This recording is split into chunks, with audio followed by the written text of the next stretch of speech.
Hello there. I'm here to show you the MetaHuman Research Toolset system, here developed in Unreal Engine 5.5 with a Python backend. Currently, you can see here our MetaHuman Steve.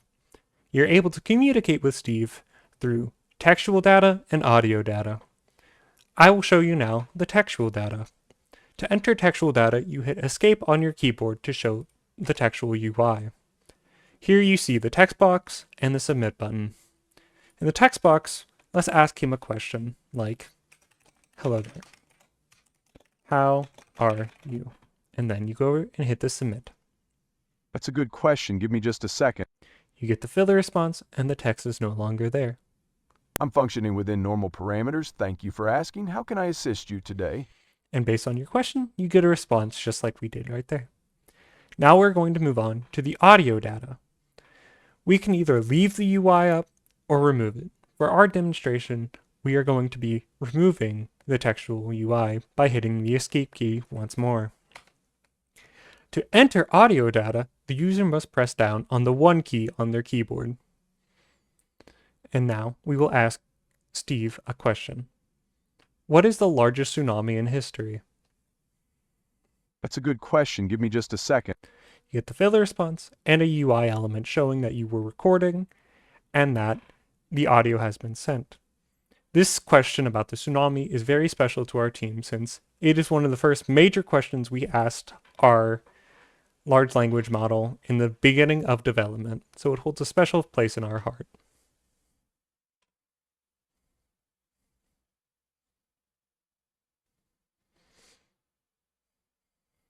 The largest tsunami in recorded history occurred on July 9, 1958 in Lituya Bay, Alaska.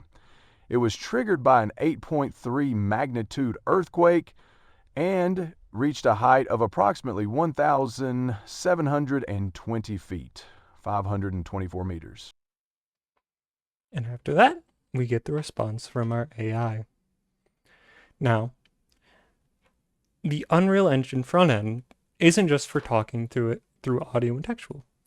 You are also able to move your camera around. And not just that, you are able to move around in the Unreal environment.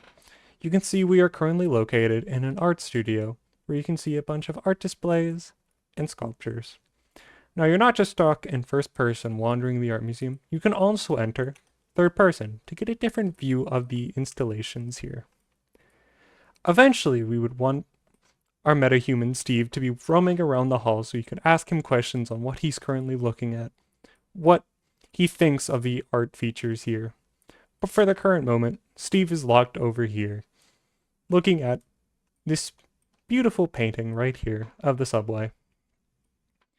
Steve can actually see visual data. So currently, he's looking at a robot who's standing in front of a subway. This is being sent to the backend, which is also being processed. Currently, that data is not being used in any way, but it is there.